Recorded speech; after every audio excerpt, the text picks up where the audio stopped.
यथार्थ भन्दाखेरि साथीहरू मेरो मनमा लागेको कुरा है, यो अहिलेभन्दा अलि पहिले जन्मिएछ कि अहिलेभन्दा कम्तीमा 25 वर्ष अलि ढिलो जन्मेको भएदेखि अहिलेको डिजिटल युग, डिजिटल सिस्टम, डिजिटल खेलाउनाहरू उपयोग गर्न पाइन्थ्यो होइन।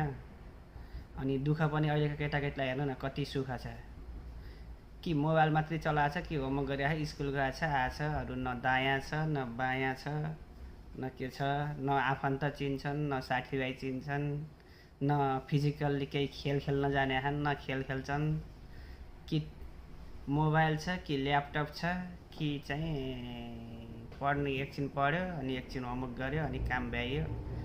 अनि खानामा चाहिँ रोजिया छ, कहिले चटपट बन्या, कहिले मोमो बन्या, कहिले पानीपुरी बन्या। दाल भात त खानेकुरै होइन जै गर्छ।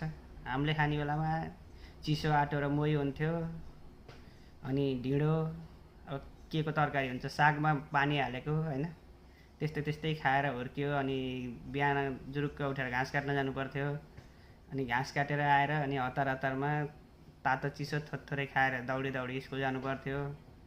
अनि घरको कामले होमवर्क गर्नै भ्याएको हुने थिएन। अनि होमवर्क गर्न नभ्याएपछि सरहरूको गाली कुटाइ गरेर सङ्घर्ष गरेर पढाइको खासै अर्थ चाहिँ पाएन है मैले।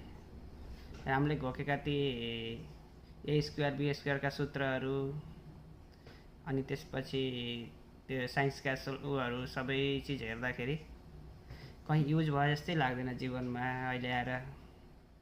त्यति सङ्घर्ष परेर अहिलेको केटाकेटीहरूलाई हेर्नु त, पढ्न पनि कति गाह्रो भयो, अरू केही कामै छैन र पनि मेसिनले कपडा धुन्छ, तातो पानीले नुहाउन पाउँछन् र पनि मान्छेहरू भनेकै मान्दैनन्। जत्तिकै मोबाइलमा, जत्तिकै ल्यापटपमा।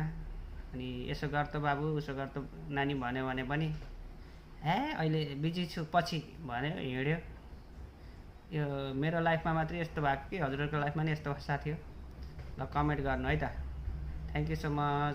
हजुरहरूले हेरिदिनु भएकोमा धन्यवाद।